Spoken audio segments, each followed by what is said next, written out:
1912 में बर्तानिया के Robert Scott जब कुतुब जनूबी पहुंचे तो उन्हें मिला एक सरप्राइज। नॉर्वे के रोअल्ड एमंडसन उनसे कुछ माह पहले ही वहां अपने मुल्क का परचम लहरा चुके थे। और जब 2011 में नॉर्वे के ही जॉन गुनर विंटर ने कुतुब जनूबी तक जाने का मंसूबा बनाया तो अपने उसी हमवतन के नक्शे कदम पर चलने का इरादा किया जो ये काम 100 साल पहले कर चुका था।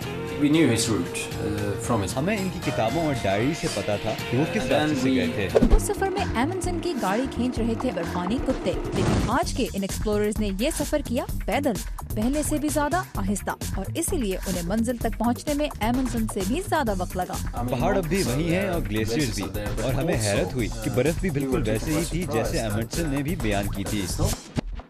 लेकिन एक चीज बदल गई है और वो है इस इलाके का माहौल। 100 साल में जमीन पर जो आलमी हिद्दत पैदा हुई है उससे अंटार्कटिका की बर्फ ज्यादा तेजी से पिघल रही है, जिससे समंदर की सतह भी बुलंद होती जा रही है। और यही वो तस्वीर थी जो विंटर और उनके साथी दुनिया को दिखाना चाहते थे। अपने ट्रिप के दौरान उन्होंने कई ब्लॉग्स लिखे, बहुत सी ईमेल्स के जवाब दिए और बहुत से स्कूल्स में स्टूडेंट से बात भी की। मेरे ख्याल में ऐसे एक्सपीडिशन से नौजवानों में भी शौक पैदा होता है कि वो भी इस जमीन से मुतालिक कुछ पढ़ें और सीखें। एमंडसन के नक्शे कदम पर चलने में विंटर तो कामयाब हो गए, लेकिन क्या हम इंसान इस खूबसूरत और खतरनाक इलाके को महफूज रखने में कामयाब हो सकेंगे?